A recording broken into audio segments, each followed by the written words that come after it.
The archetypes I did not speak about yesterday was parenting, gender, and hormonal issues.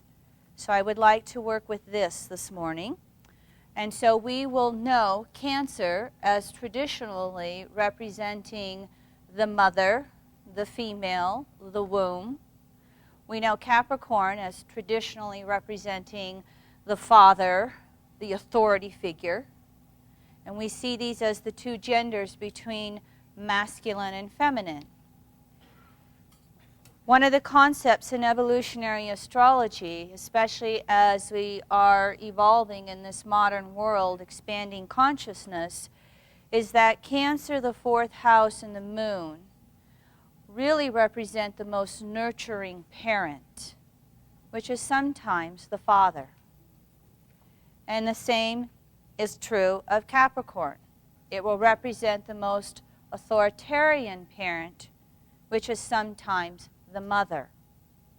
So as you work with charts and clients, do not automatically assume that all of the Cancer, Moon, fourth house issues are necessarily going to be the mother. Same with Capricorn. All right? One of the things that we will see collectively that is starting to happen through this Pluto in Capricorn is all these gender rights issues that have been coming up. The whole gay marriage thing that we're seeing coming across. I think by the time we get through this Pluto in Capricorn transit, we will see gender rights as one of the major rights and issues that we have. When Uranus was conjunct Pluto in the 1960s, we had all of the civil rights issues come up. So Uranus and Pluto, when they are interacting with each other, will really represent that ability to break free from conditioning. And so we will definitely see this with Pluto and Capricorn. We're going to have to look at all those areas we hold judgments collectively and individually on gender issues, on hormonal issues, on the whole issue of parenting. So now, as they've moved beyond that conjunction and they're moving to that first quarter square, which is the crises in action, you will find one of your handouts is what we call the cycle of phases and aspects. In your own chart, every single planet is in a relationship to every other planet. And to really help you in your interpretation process, what you want to do is focus on the phasal relationship first. The 8 phases, we know those through the sun and the moon. The 8 phases are new, crescent, first quarter, gibbous, full, disseminating, last quarter, balsamic. And so as you really learn those 8 phases, and you can study it quite easily through the sun and the moon, but then you can extrapolate that to all the other planets. And so practice on this over the next few days if you want to with your own charts. And so the phasal relationship between any 2 planets is first. And when you learn that phase, then you can fill in the aspect.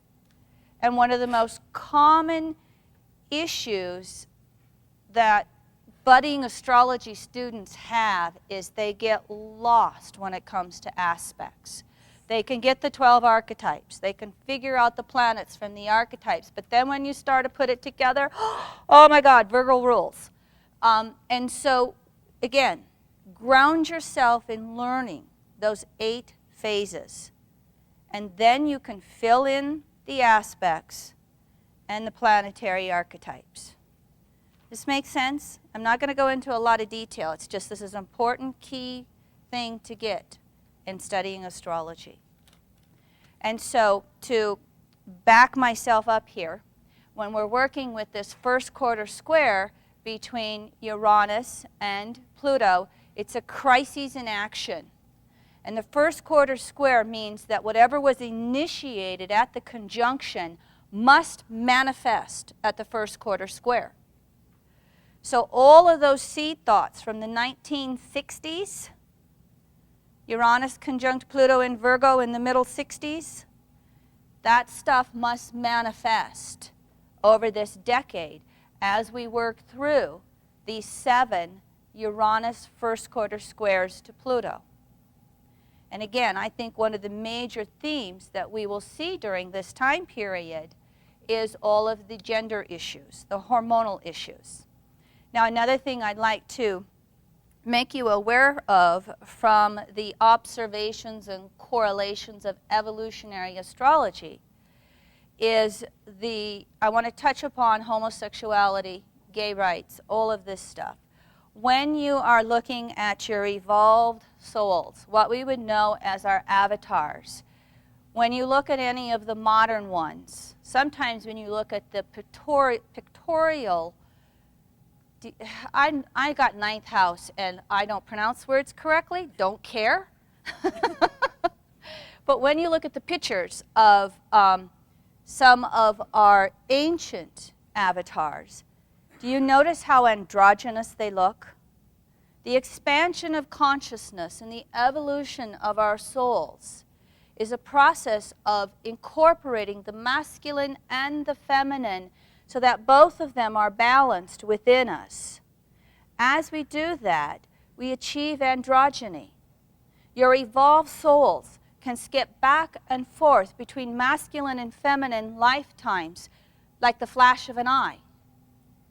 When we are more condensed or limited in our evolution and consciousness as souls, we will have a tendency to incarnate into one gender specifically again and again and again until we wear out the lessons in that gender and we are forced to then come in and incarnate in the opposite gender. When that happens for souls, the story that Jeffrey Green would always tell is it's like buying a new pair of blue jeans. When you first buy them, they're stiff, they're not very comfortable. After you wash and wear them a couple of times, you really get to like them. And all of a sudden, you wear them out, you split out a seam, and you got to go get a new pair. This is how we incarnate with our gender issues